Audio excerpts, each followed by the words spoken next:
വെനിസ്വേലയിലെ US സൈനിക നടപടിക്ക് ശേഷം കൊളംബിയക്കെതിരെയും മെക്സിക്കോക്കെതിരെയും ഡൊണാൾഡ് ട്രംപ് പരസ്യമായി ഭീഷണി മുഴക്കിയതിന് പുറമെ മറ്റു മേഖലകളിലെ രാഷ്ട്രീയ പ്രതിസന്ധികളുമടക്കം സ്വർണത്തെ ഉയർത്തുമ്പോൾ ഇന്നലെയുണ്ടായ 3 തവണയായുള്ള ഉയർച്ചയ്ക്ക് ശേഷം ഇന്നും വിപണി ഉയർന്നിരിക്കുകയാണ്.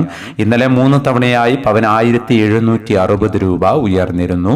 മൂന്നാം വില പ്രഖ്യാപന സമയത്ത് അന്താരാഷ്ട്ര മാർക്കറ്റിൽ ഔൺസിന് $4,436 പരിധിയിലായിരുന്ന സ്വർണ്ണവില ഇന്നലെ രാത്രി വീഡിയോ ചെയ്യുമ്പോൾ $4,452 പരിധിയിലേക്ക് ഉയർന്നിരുന്നു.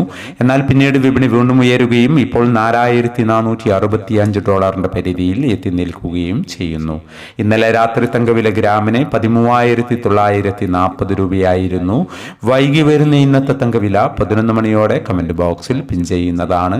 എല്ലാ വ്യൂവേഴ്സിൽ നിന്നും ഒരു ലൈക്ക് പ്രതീക്ഷിച്ചുകൊണ്ട് ഇന്നത്തെ സ്വർണ്ണവില നോക്കാം. ഇന്ന് പവന് 440 രൂപ കൂടി. ഇന്ന് 6/1/2026 പവന് 1,01,800, ഗ്രാമിന് 12,725. ഈ വീഡിയോ നിങ്ങൾക്ക് ഉപകാരപ്രദമെങ്കിൽ വീഡിയോക്ക് താഴെ ലൈക്ക് ചെയ്യാൻ മറക്കരുത്. Thank you for watching.